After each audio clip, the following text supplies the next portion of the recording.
If you've ever wondered why a C-drama character has a million names, this video is for you. 李怀安、李门槛、李校尉，有文化的人名字就是多。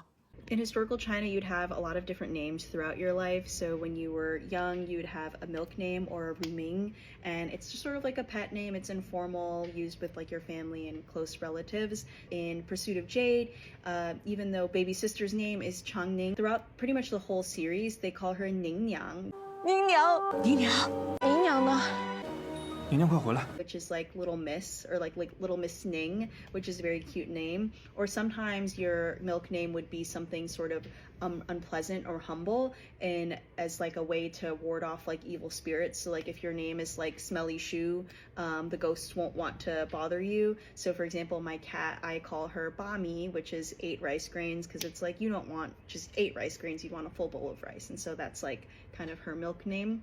And then around 3 months old, you're given your given name, your Ming, and this is used by your family and close relatives.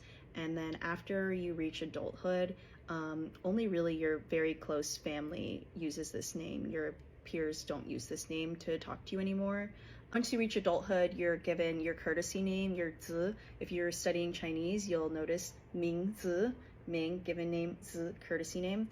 And this is what your peers would use to address you and things like that. People wouldn't use your Ming, your given name anymore. They'd use your courtesy name. Courtesy name basically marked your entry into society, and basically no one would use your given name after that point.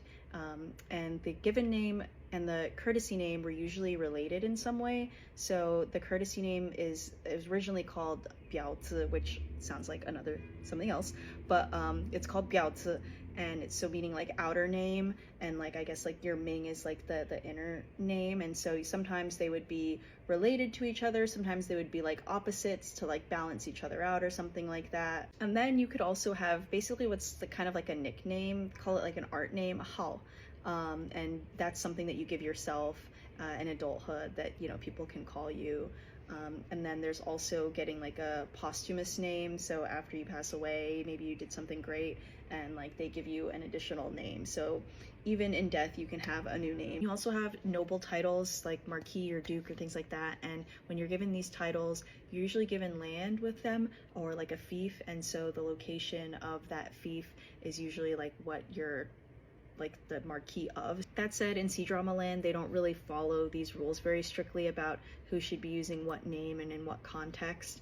They kind of just use them interchangeably whenever. Sometimes they kind of even treat courtesy names more like a nickname, but now you know why people have so many names in C-drama land.